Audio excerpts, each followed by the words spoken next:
Grabe mga tol ang nangyari kay Blast sa chapter na to. Hindi natin inaasahang mangyayari ito sa kanya. Blast versus Empty Void, matindi ang lakas ng bila na to dahil sa mukhang matatalo nga ang number 1 S-Class hero. Kaya yun syempre, bago natin simulan, huwag kalimutang mag-subscribe at ilike ang video to bilang suporta sa ating channel. Bali sa last chapter, finally nagsimula na nga ang pinakaaabangan nating laban. Hinintay nga ito ni Blast ng 15 years ang magiging laban niya sa dati niyang partner na si Empty Void. Mukhang lamang nga si Blast sa laban dahil sa napigilan niya nga ng dimensional ball niya yung si Empty Void at talagang hindi nga makapalag ang ninja. Pero sa isang saglit nga nawala sa focus si Blast dahil sa nakialam si Sonic, doon na nga nakabawi si Void dahil sa kinain niya nga yung dimensional ball ni Blast. At mula nga doon finally nakagalaw nga siya, nakagamit ng jutsu at nakatakas. At sa last part nga nagpakawala siya ng napakatinding dimensional slash na nailaga naman nila Blast. Ayan na nga ang nangyari sa last chapter at dito na mag-uumpis ang chapter 208 ng One Punch Man. Matapos makailag nila Blast sa napakatinding dimensional slash na yun,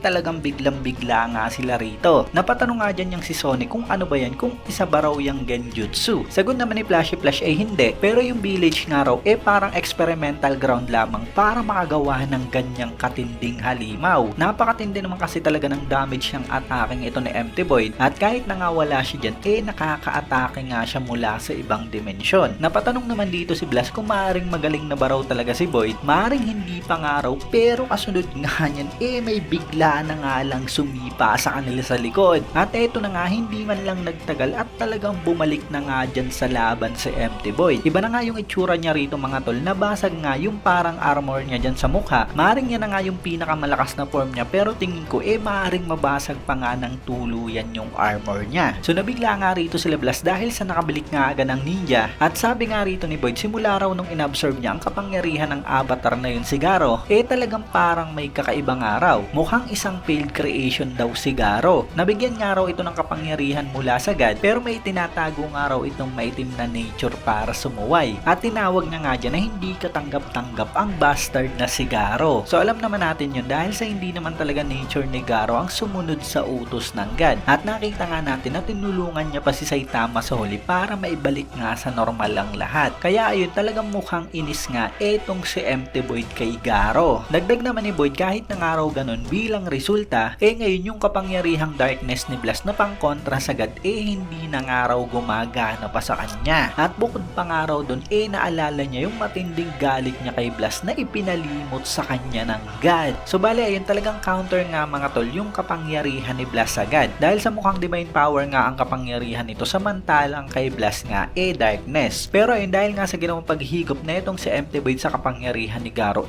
mukhang may laban na nga siya kay Blast. At ang matindi nga nito mga tol mukhang hindi nga simpleng kapangyarihan lang ang dahilan kung bakit naakit ng God etong si Void, dahil sa sinasabi niya nga na meron daw siyang matinding galit kay Blast, na siguradong yun nga ang dahilan kung bakit nga siya naging avatar at kinalaban nga si Blast. So kung ano man yun hindi pa nga natin alam, pero siguradong matindi nga ang nagawa ni Blast sa kanya para gawin niya lahat ng ito. At yun, mula nga dyan biglang hinagis ni Blast ang salamin niya kay Flashy Flash. Sabay gamit niya nga dyan ang dimensional ability niya papunta kay Void at binanatan niya nga ng sipa ito. Samantala nagawa nga itong salagin ni Void at kumounter nga siya ng attacking spiraling wind blade. Pero napakabilis nga talaga dyan ni Blast na wala nga agad siya dyan at nakailag. At bumanat nga siya ng napakatinding suntok kung saan pinadaan niya nga sa hyperspace gate yung kamao niya. Kumombo na nga dyan yung si Blast at sinundan niya nga ito ng napakatinding sipa. Habang sinasabi niya nga dyan na wag daw siyang i-underestimate dahil lamang sa alam na nito kung paano kontrahin yung dimensional cannon niya at gravity knuckle. At mula nga dyan talagang sunod-sunod na uppercut ang binibitawan ni Blast habang tinatamaan nga si Void sa likod. Patuloy nga ang pagtalsik ng ninja pataas at kasunod nga niya ayan na nga baga. Sabay sulpot nga rin dito mga tol ni Blast sa taas at binanatan niya nga ng tuhod ang ninja. Napakatindi nga ng atake niyan, tuhod pa yung tumama at sa likod niya pa nga. Habang iniisip nga rito ni Blast na kung tatakas nga raw sa ibang dimensyon niyang si Void, siguradong hindi niya na matatrack pa ito kaya hindi niya dapat ito bigyan ng tsansa. At mula nga dyan talagang babanatan niya na naman ang suntok sa likod niyang si Void. Pero mula nga dyan mga tol parang may mga umikot paikot-ikot sa buong katawan ng ninja at kasunod nga niya ay ayan na nga, bagang! Yari si Blast mga tol dahil sa nakailag nga dyan ng napakabilis si Empty Void, sabay pinutol niya nga ang kamay dyan ni Blast. Grabe, dahil sa isang slash nga lang mga tol, talagang laglag nga ito. Biglang bigla nga dyan si Blast, at kung mapapansin nyo nga rito kung saan ipinakita si Sonic at Flashy Flash, kakakakuha pa nga lang dyan ni Flashy Flash nung salamin ni Blast. Ibig sabihin mga tol, talagang napakabilis nga nung nangyaring sequence na yon. Siguro nga kung tutuusin,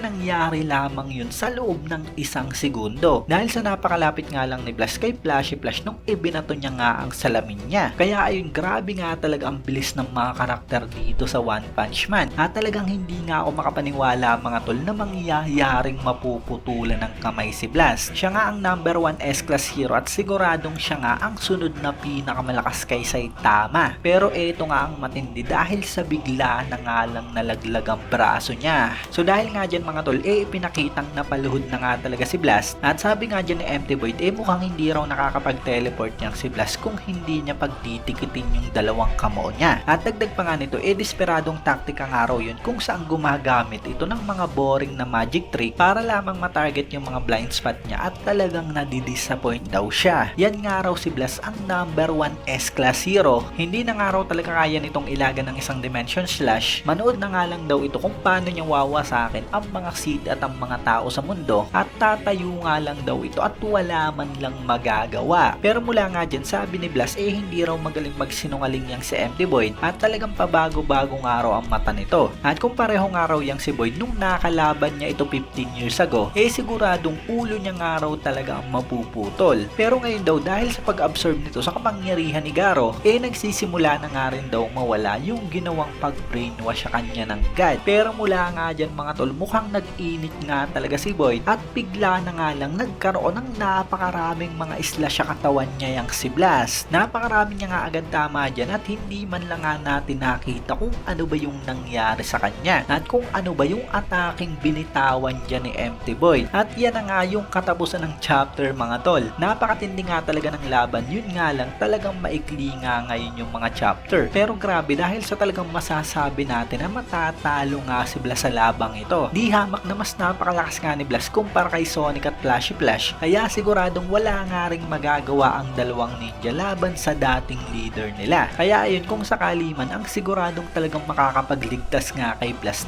walang iba kundi ang pinakamalakas na kalbo. Yun din naman talaga yung kwento sa webcomic kung saan si Saitama nga talaga ang tatalo kay Void. At yun nga talaga ang pinakaabangan nating lahat. So ayun mga to, let me know na lamang sa comment section below kung ano ba ang reaction nyo sa chapter na to. Syempre kung nagustuhan nyo nga, huwag nyo sana kalimutan mag-iwan ng like dahil napakalaking tulong na yan para sa ating channel. At yun, maraming salamat sa inyong panunod at mag-iingat kayo palagi. Bagang!